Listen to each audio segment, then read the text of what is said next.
नमामीशमीशाननिर्वाणरूपं विभुं व्यापकं ब्रह्मवेदस्वरूपं निजं निर्गुणं निर्विकल्पं निरीहं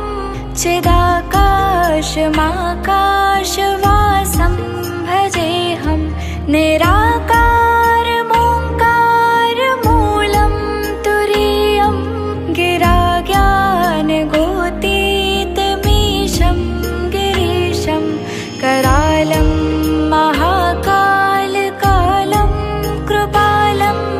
गुणागारसंसारपारं नतोऽहं तुषाराद्रिसङ्काशगौरं कबीरं मनोभूतकोटिप्रभाश्रीशरीरं स्फुरन्मौलिकल्लोलिनी चारुगङ्गा लसत्फालबालेन्दुकण्ठे भुजङ्गा चलत्कुण्डलं भ्रूसुनेत्रं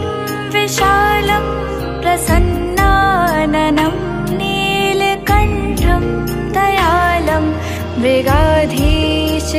मृगाधीशचर्माम्बरं मुण्डमालं प्रियं शङ्करं सर्वनाथं भजामि प्रचण्डं प्रकृष्टं प्रगल्भं परेशम् अखण्डं मजं भानुकोटिप्रकाशं त्रयः शूलनिर्मूलनं शूलपाणिं भजेऽहं